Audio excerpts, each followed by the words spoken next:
అశ్వమేధయాగం కంటే గోమేధయాగం చాలా గొప్పది. రామాయణంలో అశ్వం వెనకాల రాముడు సైన్యం లక్ష్మణుడు పంపితే లవకుశులతో లక్ష్మణుడు యుద్ధం చేశాడు. ఆ అశ్వాన్ని వారి నుంచి విడిపించడం మీకు గుర్తుండే ఉంటుంది. మళ్ళీ లవకుశంతా నేను చెప్పక్కర్లేదు. ఇదిగో ఇప్పుడు ఇంద్రుడు ఆవు వెనకాల సైన్యం కాకుండా కుక్కని పంపించాడు. ఆయనకి నమ్మిక, ఎందుకైనా జాగ్రత్తగా ఉంటే మంచిదని అదృశ్య రూపంలో మరుత్తులు అనేటువంటి దేవతలు ఉంటారు. ఆ మరుత్తులు అనేటువంటి దేవతల్ని గూఢచారులుగా సమర వెనకాల పంపించారు. ఇది తెలిసినటువంటి రాక్షసులకు ఒక గురువు ఉంటాడు, ఆయన పేరు శుక్రాచార్యుడు.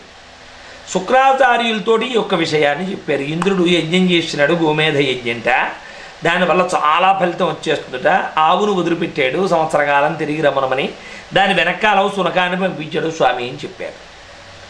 ఆ కుక్క దేవతాశక్తులన్నీ కలదట.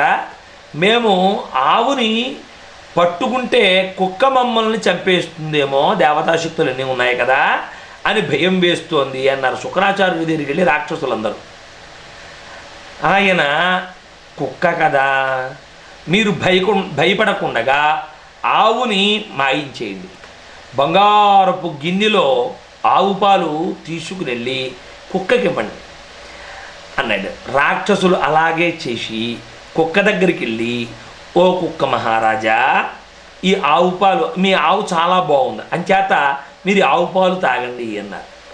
అని బంగారపు గిన్నెలో ఆవు పాలు పోషించారు రాక్షసులందరూ కూడా. శుక్రాచార్యుడు చెప్పాడుగా, ఈ సమర అనేటువంటి కుక్క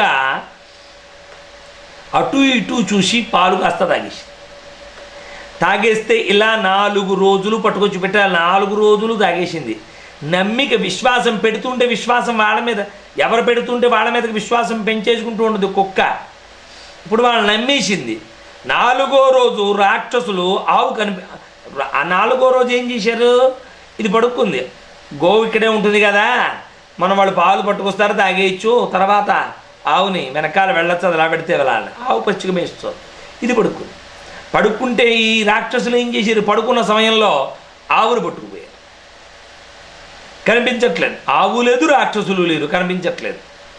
కుక్క చెవిలో రహస్యంగా చెప్పారు అని, కనిపించడం లేదు అని కుక్క చెవిలో రహస్యంగా చెప్పారు.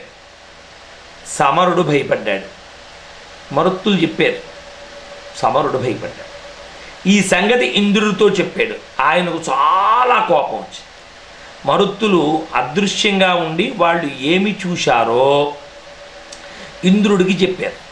ఇలా ఇలా జరిగింది, ఇలా ఇలా జరిగిందని చెప్పారు. అప్పుడు ఇంద్రుడు కోపంతో, వచ్చిన ఆవు పాలు, నువ్వు వాళ్ళు ఇచ్చినటువంటి ఆవు పాలు తాగి నన్ను మోసం చేస్తావా? నిన్ను ఎంత ప్రేమగా పెంచాను, ఎంత ఇదిగా చేశాను, నీకు విశ్వాసం ఉండాలిగా, విశ్వాసం లేదు. చూసావా, వాళ్ళు ఆవు పాలు ఇచ్చారు కదా అని తాగేసి నా యజ్ఞానికి కావలసినటువంటి ఆవుని వాళ్ళు మాయించేస్తుంటే నువ్వు హాయిగా కూర్చున్నావు అని కుక్క కడుపు మీద ఒక్క తన్ను తినేడు. తన్నితే ఆ దెబ్బతోటి అది తాగిన పాలన్నీ కక్కేసి. ఇప్పుడు ఇంద్రుడు, నా ఆవును నాకు చూపించు అన్నాడు. ఆవు దాచిన స్థలాన్ని కుక్క చూపిస్తే దేవతలు ఆ ఆవును ఇంద్రుని దగ్గరికి తెచ్చారు. అప్పుడు ఆవును చూపించింది, తీసుకెళ్ళి వాసనలు తెలుసు, ఎక్కడ దాచినా పట్టేయగలదు, 130 వాసనలు పట్టగలదు కుక్క. చేత వాసన పట్టేసింది. ఒక్క టన్ను తినేసరికి పాలన్నీ, వాళ్ళు తాగిన పాలన్నీ బయటకు వచ్చేసాయి. లోపలుంటే ఆ పాలు విశ్వాసంతో వాళ్ళకే ఓటేస్తుంది. అది ఇప్పుడు వజ్జమే తన్నాడుగా, ఆ పాలన్నీ బయటకు వచ్చేసాయి. ఇప్పుడు ఏం చేస్తోంది కుక్క, విశ్వాసం పోయింది వాళ్ళ మీద. ఇప్పుడు విశ్వాసం వీడి మీదకి తిరిగింది, ఇంద్రుడి మీదకి తిరిగి వాసన బట్టి తీసుకెళ్ళి దేవతలకు అప్పచెప్పి తెచ్చారు. ఇంద్రుడు యజ్ఞాన్ని పూర్తి చేశాడు. ఇంద్రుడు కాలు తగలడం వల్ల, ఆవు పాలు తాగడం వల్ల కుక్క పవిత్రత పొందింది. ఇంద్రుడి యొక్క కాలు తగలడం వల్ల, ఆవు పాలు గోక్షీరం తాగడం వల్ల పవిత్రతను పొందింది. అప్పుడు ఇంద్రుడు కుక్కని పిలిచి, ఓ సరమా, సరమా అని పేరు పెట్టుకున్నాడుగా, సరమా, నీవు నీ సంతతి వాళ్ళు ఎప్పటికైనా, ఏ సమయంలోనైనా, ఏ సందర్భంలోనైనా, ఏ యుగంలోనైనా సరే యజమానికి విశ్వాసం చూపిస్తూ ఉండండి, విశ్వాస ద్రోహం చెయ్యకూడదు, చెయ్యకండి అన్నాడు. అందుకే కుక్క విశ్వాసం కల జంతువు అయింది. ఇది కుక్కకు ఇంద్రుడిచ్చినటువంటి వరం విశ్వాసం అనేటువంటిది.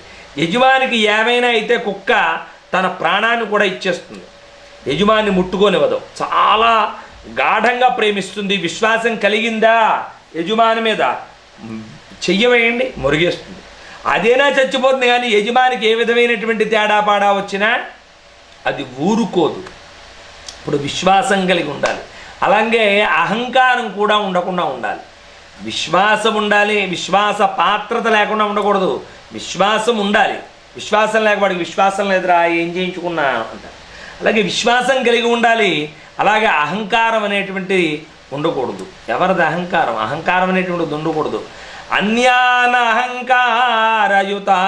వైతి స్వాహంకృతిం నైవ జనో హి వేత్తి పతంత్యహంకార బలాత్ పదావ్యాః త్యాగీ సదాహం కృతివర్జితం స్యాత్ అని ఇతరుల యొక్క అహంకారం గురించి, తనలోని అహంకారాన్ని తెలుసుకోని జనులు తమ అహంకార బలం వల్లే పదవి పోగొట్టుకుంటారు. ఇందులో అనుమానం ఏం లేదు. కానీ త్యాగి అయినటువంటి వాడు తన అహంకారాన్ని పూర్తిగా వదిలిపెడతాడు. త్యాగం చేసినటువంటి వాడు అహంకారాన్ని పట్టుకోడు, కానీ త్యాగం కానిటువంటి వాడు అహంకారాన్ని పట్టుకుంటాడు.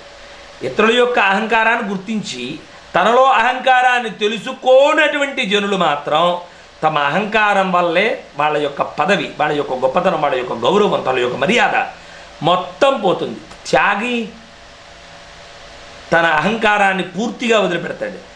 అసలు త్యాగం చేయవలసిన అహంకారాన్ని. ఎదుటివాడి కంట్లో నలుసు కనిపిస్తుంది, కానీ తన కంట్లో దూలం ఉన్నా కనిపించవు. ఎదుటివాడి ఆకులో ఉన్న ఈగలు అవి ఇవి కనిపిస్తాయి, తన ఆకులో ఉన్న గాడిద కూడా కనిపించవు. ఎదుటివాడిని ఎంచేటందుకు నీతులు ఉంటాయి. ఈ 3 సామెతలు అందరికీ తెలిసినవే. అహంకారం లేదనుకునేటువంటి వాడు కూడా తెలియకుండానే తనలో అహంకారం పెరుగుతుంది, పెంచుకుంటాడు.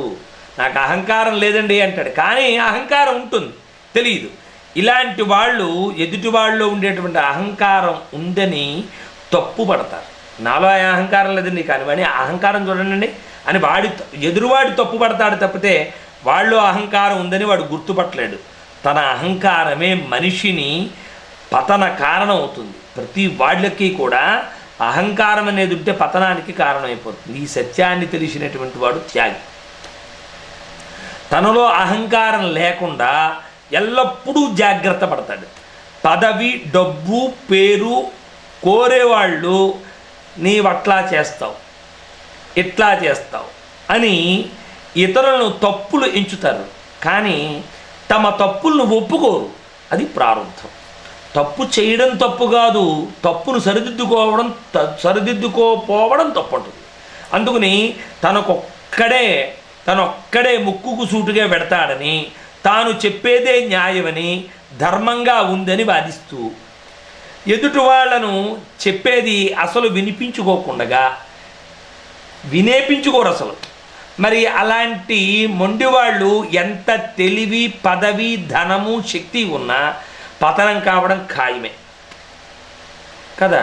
ఇంచేదంటే ఎట్టి పరిస్థితుల్లోనూ వాడు చెప్పిందే వేదమని ఎదరవాడు చెప్పింది వినకపోతే వాడు పతనానికి వాడు కోరుకుంటున్నాడు. పరశురాముడి కథ చూడండి ఎలా ఉంటుందో, చాలా వైచిత్రంగా ఉంటుంది. పరశురాముడి కథ అందరికీ తెలిసినట్టుందే. ఆయన 21 సార్లు భూప్రదక్షిణ చేసి అపరాధులు నిరపరాధులు అనేటువంటి వివక్షణ లేకుండా క్షత్రియులందరినీ చంపించాడు. ఎవడో ఒక్క క్షత్రియుడు ఆయనకి అపకారం చేశాడని మొత్తం క్షత్రియ వంశం ఉంటే చాలు అందరినీ దండించేసేవాడు. కొద్దిమంది క్షత్రియులు తప్పించు పారిపోయారు. ఆయన దృష్టిలో క్షత్రియులందరూ అపరాధులే, అంతే. అదో మూర్ఖత్వం. ఈ విధంగా అంటే నేను ఆయన అన్నానికి సరిపోను, కానీ ఇది పరమేశ్వర స్వరూపం, అదొక లీల, అదొక కథ. ఆయన ఎందుకు చేశారు అంటే దానికి ఒక పెద్ద విశేషమైనటువంటి కథ ఉంది. ఈ విధంగా భూమండలం అంతా గెలిచినటువంటి పరశురాముడు పరిపాలన పెద్ద భూపరిపాలన అంతా భూభాండం అంతా సంచరించేసి అందరినీ గెలిచేశాడు, అందరు రాజుల్ని. అన్ని రాజ్యాలు తనవే వశమైపోయాయి. భూలోకం అంతా అతనికి వశమైపోయింది. కానీ ఇంత రాజ్యాన్ని పరిపాలన చేయడం భారం అయిపోయింది. భూమండలాన్నంతటినీ ఇప్పుడు చేయాలి. కానీ బాధ్యత తనకు వద్దనుకుని మంచి యజ్ఞం చేసి ఇదంతా ఎవరికైనా దానం చేసేయాలనుకున్నాడు. అనుకుని ఆలోచన చేశాడు. ఆలోచన చేసి కశ్యప మహాముని కశ్యప మహర్షి ఉన్నారు కదా, ఆయన్ని పిలిచారు. యజ్ఞదీక్షుడుగా ఉండాలని కోరాడు కశ్యప ప్రజాపతిని. సాధారణంగా శాంత పురుషుడిగా ఉండేటువంటి కశ్యపుడు ఆ సమయంలో మాత్రం చాలా కోపంగా, కశ్యపుడు అంటే చాలా శాంతం కలిగినవాడు, కానీ ఆ సమయంలో చాలా కోపంగా మాట్లాడు. నీవేం బ్రాహ్మడివిరా, నువ్వు నిరపరాధుల్ని చంపేశావు, నీచుడివి, నేను యజ్ఞం చేయించను. అదలబా, నువ్వు దయాదాక్షిణ్యాలు లేని వాడు యజ్ఞం చేయమంటే వచ్చి అడిగితే చేయించేటువంటి స్థితి నా దగ్గర లేదు, అవతలబానే చేయించను అన్నాడు. అప్పుడు పరశురాముడు అలాగైతే ఈ నీచుడు గెలిచినటువంటి భూమండలంలో మీరు ఉండడానికి వీల్లేదు అన్నాడు ఆయన. కశ్యపుడు ఎక్కడికి పోతాడు? భూమండలం మించి. భూమండలం అంతా పరశురాముడిదే అయిపోయింది. అందుకని భూమిని వదిలి అదృశ్య రూపంలో ఆకాశంలో సంచరించడం ప్రారంభించాడు కశ్యపుడు. ఆయన ఇంకా మహానుభావుడు. ఇలా తిరుగుతున్న సమయంలో ఒక అడవిలో ఒక ఆడపావురాన్ని ఒక మగపావురం బలాత్కారం చేస్తుంది. చూశాడు. అప్పుడు ఆడపావురం అంది, నన్ను ముట్టుకోకు, నా భర్త నా కోసం ఎదురు చూస్తూ ఉంటాడు, అతను వేటకు వెళ్ళాడు, వచ్చి నాకు ఆహారం పెట్టి నన్ను అనుభవించాలి, నువ్వు నన్ను ముట్టుకోకూడదు, నేను పాతిపత్యంలో ఉన్నాను అంటూ ఎంత చెప్పినా ఆ మగపావురం వినలేదు. పట్టుకోబోయింది, తన్ను ఆశ్రయించబోయింది. మళ్ళీ ఆడపావురం చెప్పింది, అయినా సరే వినలేదు.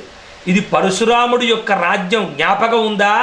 నన్ను ముట్టుకుంటున్నావు, ఏమనుకుంటున్నావో, మా రాజు పరశురాముడు అంది ఆడపావురం అని హెచ్చరించిందంతే.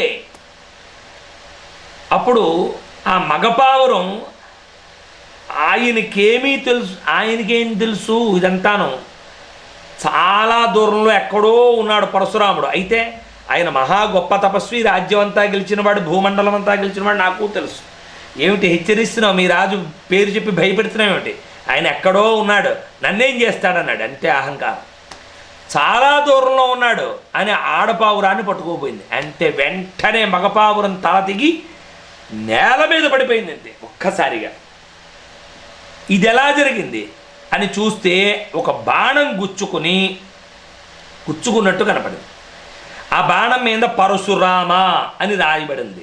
అంటే ఎక్కడున్నా రక్షించగలిగేటువంటి శక్తి ఉన్నటువంటి వాడు పరశురాముడు, దయగలిగిన వాడు, ప్రేమమూర్తి. కశ్యప మహర్షి ఇదంతా గమనించాడు ఆకాశం మీద ఉండి. ఆహా, పరశురాముల్లోని ధర్మము, సత్యము, త్యాగము ఇవన్నీ ఇంత ఘనంగా ఉన్నాయన్నమాట, నేనే పొరపాటు పడ్డాను అని. నిజంగా పరశురాముడు మహాత్ముడు అని గ్రహించి సరాసరి పరశురాముడి దగ్గరికి వెళ్ళి, నాదే తప్పు, యజ్ఞం చేయిస్తాను అన్నాడు. ఆ మాటలు విని పరశురాముడయ్యా, నన్ను క్షమించండి, మీరుతో దురుసుగా మాట్లాడాను, ఈ భూమండలం నాది అని అహంకరించాను, మీలాంటి పుణ్యపురుషులు ఉండేటువంటి భూమిని సంపాదించుకున్నాననేటువంటి అదృష్టవంతుని అనుకోక నువ్వు నా భూమండలం మీద వద్దని మిమ్మల్ని నిందించాను, అంచేత మాట్లాడాను, నన్ను క్షమించండి అన్నాడు. యజ్ఞం సక్రమంగా జరిగింది. చివరిలో పరశురాముడు భూమంతటిని కశ్యప మహర్షికి దానం చేయించాడు. మహర్షి, మీ దయ వల్ల నాకు ఈ భారం తీరింది, నేను తిరిగి స్వేచ్ఛను పొందుతాను అన్నాడు పరశురాముడు. తర్వాత కశ్యపుడు, నువ్వు దానం ఇచ్చేసావు కాబట్టి ఈ భూమండలంలో నువ్వు ఉండడానికి వీల్లేదు అన్నాడు. ఇప్పుడు కశ్యపుడు పరశురామునికి కొంచెం కోపం వచ్చింది, అయినా ఏం చేయలేడుగా.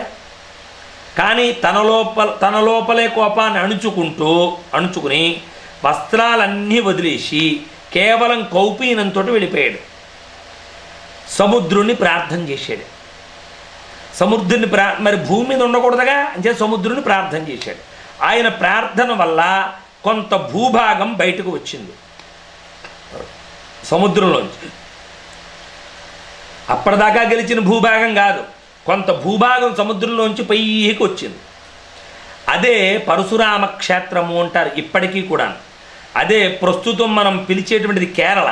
ఆ కేరళ అంతా కూడా భూమి సముద్రంలోంచి పైకొచ్చినటువంటిది. పరశురాముడు ప్రార్థన చేస్తే భూమండలం అంతా కశ్యప మహర్షికి ధారపోసేస్తే భూమండలం మీద ఉండడానికి వీలు లేదని కశ్యప మహర్షి ధారపోసేసావు కదా, ఉండద్దు అంటే సముద్రుని ప్రార్థన చేస్తే సముద్ర గర్భంలో ఉండేటువంటి ఆ భూమిని పైకి లేపాడు సముద్రుడు పరశురాముడు ప్రార్థిస్తే. అదే కేరళ రాజ్యం ఈవేళ కేరళ రాష్ట్రంగా మనం పిలుచుకుంటున్నాం. అందుకనే పరశురామ క్షేత్రము, పరశురామ వ్యవస్థ అదంతా కూడా అంటారు. ఆంధ్రప్రదేశంలో పరశురాముడు తపస్సు చేశాడు. ఆ ప్రదేశంలోనే పరశురాముడు తపస్సు చేశాడు. పరశురామ క్షేత్రాలండి అవన్నీ అంటారు. ఆశ్చర్యం, భూదేవత పాతాళంలోకి పరుగెత్తుకుపోయి ఇదేమిటి అని కశ్యప మహర్షిని అడిగారు. భూదేవత ఇలా అందించి, నీ వంటి వాడు నా దగ్గరనే ఉండను. ఇంచేతంటే నీలాంటి వాడి దగ్గర నేను ఉండను.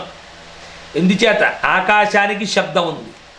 ఇప్పుడు మీకు ఇక్కడ బాగా పట్టుకున్నారో లేదో, ఆశ్చర్యం ఏంటంటే భూదేవత పాతాళంలోకి పరిగెత్తుకు వెళ్ళిపోయి ఇదేమిటి అని కశ్యప మహర్షి అడిగాడు. అదేమిటి నువ్వు పాతాళంలోకి వెళ్ళిపోతున్నావేమిటి, ఇక్కడ ఉండాలి కదా అని అడిగాడు.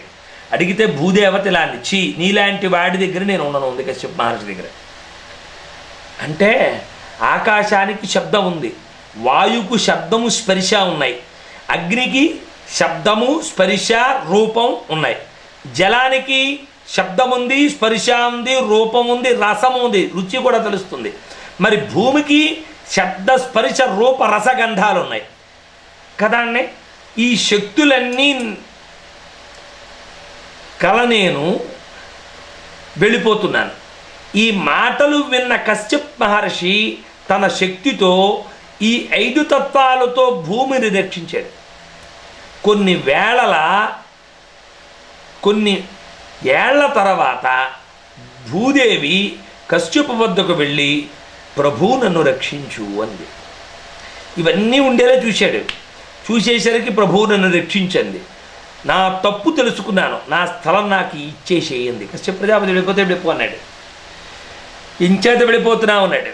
అంటే చెప్పింది, ఆకాశానికి శబ్దం ఉంది, ఆ వాయువుకి శబ్దం స్పర్శ ఉంది, అగ్నికి శబ్దం స్పర్శారూపం ఉన్నాయి, జలానికి శబ్దం స్పర్శ రూప రసాలు ఉన్నాయి, మరి భూమికి ఏముంది, నాకు శబ్దం స్పర్శ రూప రసగంధాలు ఉన్నాయి. అంచేత నేను ఎందుకు ఉండాలి, వెళ్ళిపోతున్నాను.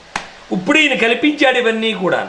కల్పించడంతో నా తప్పు నేను తెలుసుకున్నాను, నా స్థలాన్ని నాకు ఇప్పించవలసింది అని చెప్పి భూదేవత వచ్చి కశ్యప ప్రజాపతిని అడిగింది, ప్రార్థించింది. అప్పుడు కశ్యపుడు పరశురాముడు విష్ణువు యొక్క అవతారమని నాకు తెలుసుకుంది. పరశురాముడు సాక్షాత్తు విష్ణువని. ఇప్పుడు భూదేవి ఏమవుతుంది, విష్ణువుకి భార్య అవుతుంది. భర్తను విడిచి భార్య ఉండగలదా, ఉండలేదు. మహాప్రభో కశ్యప ప్రజాపతి నా భర్తని నాకు ఈయన అడగడం, ఆయన అవతార పరిసమాప్తిలో ఆయనకు మేలు చేయడానికి అలా అన్నాను. అందుకని ఆయన నాకు అప్పచెప్పాలని వచ్చింది. నేను పంచభూత తత్వంతో భూమిని రక్షించవలసి వచ్చింది, నీవు తొందరపడ్డావు అని అన్నాడు. తరువాత భూమి రాజులు పాలించు. ఈ కథ వల్ల మనకు తెలిసిందేమిటి, పరశురాముడు, కశ్యపుడు, భూదేవి తమ అహంకారాల గురించి తాము తెలుసుకోక ఇతరుల యొక్క అహంకారాన్ని గమనించారు. పరశురాముడు ఏం చేశాడు, నేను ఇంతటి రాజ్యాన్ని సంపాదించాను, ఇంత యజ్ఞం చేస్తున్నాను, నాకు ఎందుకు చేయించావు అని కశ్యప ప్రజాపతిని అడిగాడు. అహంకారంతోనే చేయించను, నువ్వు పాపాత్ముడవుతావు అన్నాడు. ఆయన వెళ్ళిపోయాడు. వెళ్ళిపోయిన తర్వాత తన తప్పుతో తెలుసుకున్నాడు. ఇప్పుడు కశ్యప ప్రజాపతిని ఆహ్వానం చేశాడు. కశ్యప ప్రజాపతి వచ్చన్నాడు. కశ్యప ప్రజాపతి ఏమనుకున్నాడు, నీ రాజ్యంలో ఉండేటువంటిది ఏంటి, నేను పైకి వెళ్ళిపోగలను, నా శక్తులు ఉన్నాయని అహంకరించి ఆయన పైకి వెళ్ళిపోయాడు. కొన్నాళ్ళు ఆయన తెలుసుకుని కిందకు వచ్చి నాది దొప్పైపోయింది అన్నాడు, అహంకారం తెలుసుకుని. పరశురాముడు నాడు నాది పొరపాటు నిన్ను వెళ్ళిపోమన్నావు అన్నాడు.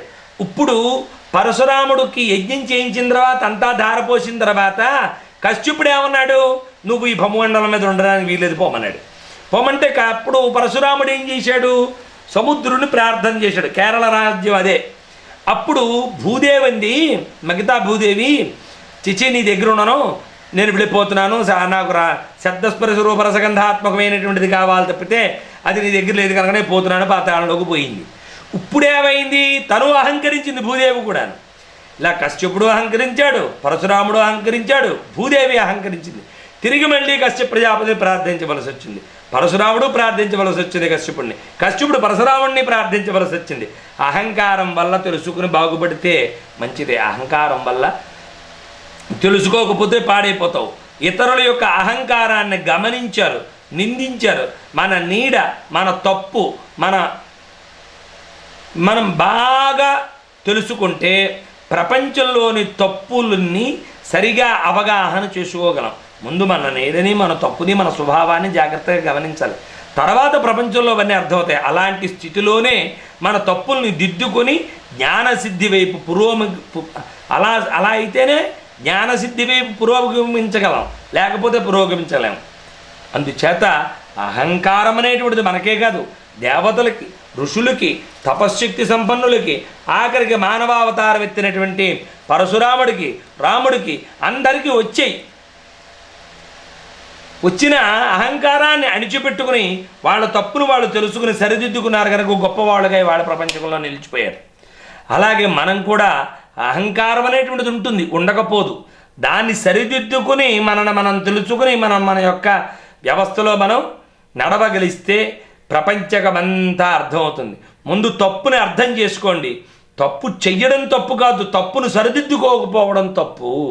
ఇలా మనం ఇలాంటి విషయాలన్నింటినో తెలుసుకుంటూ అందరం కూడా మంచి సహజీవనం సాగించి పరమేశ్వరాను నైవ కుర్యాద్ గురోర్నిందా తిరస్కారం తథైవ చ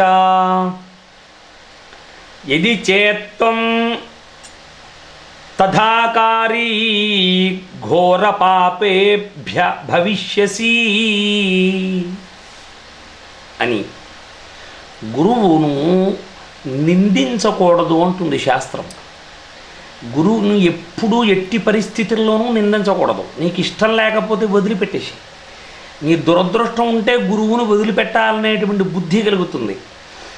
గురువు ఎప్పుడూ పరీక్ష చేస్తూ ఉంటాడు. సమస్త విషయములు యందు నిన్ను పరీక్ష చేసి ఉన్నతమైనటువంటి స్థితికి గెలిపించగలిగినటువంటి శక్తి కలిగిన వాడు ఎవడో, నిన్ను ఒకే విధానమైనటువంటి స్థితి యందు బ్రహ్మమందు నిలబెట్టగలిగినటువంటి వాడు ఎవడో వాడే సద్గురు.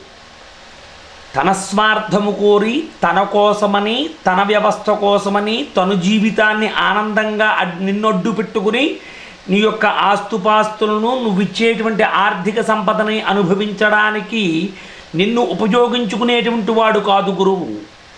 గురువు అంటే అర్థం ఏంటంటే అజ్ఞానాంధకారాన్ని పోగొట్టి జ్ఞానవీచికల్ని నీలో నింపి బ్రహ్మమందు అట్టే పెట్టగలిగినటువంటి వాడు ఎవడో వాడు గురువు అవుతాడు కదా.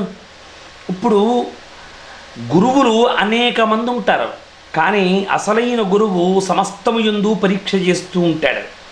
నువ్వు విషయం చెబితే నాకెందుకురా అలా చెప్పడం, నీవు ఏదో చేసుకో అంటాడు. చెప్పలేదనుకో, ఒకనాడు నాకు చెప్పేమట్రా అంటాడు. ఎలాగైనా నిన్ను ఏదో ఒకటి అనేటువంటి వాడు నీ ఉన్నతిని కోరేటువంటి వాడు. నీకు అనిపిస్తుంది ఆ సమయంలో ఏం చేసినా ఏదో ఒకటి అంటాడు గురువుగారు. చేత ఈయనకి ఏమీ చెప్పకూడదు అనిపిస్తుంది. అదేంటంటే గురుగారు అలా మాట్లాడతారు, ఈ విసుకు అనేటువంటిది వచ్చేస్తుంది. అదే పరీక్ష. చాలా జాగ్రత్తగా ఉండాలి. అంచేత ఎట్టి పరిస్థితుల్లోనూ వేదశాస్త్రం ఏం చెబుతుందంటే గురు నింద పనికిరాదంటుంది. గురువు నిందించేటువంటి వాడికి విద్య చెప్పద్దండి. తిరస్కరించడం కూడదు, అలానే తిరస్కరించడం కూడా కుదరదు.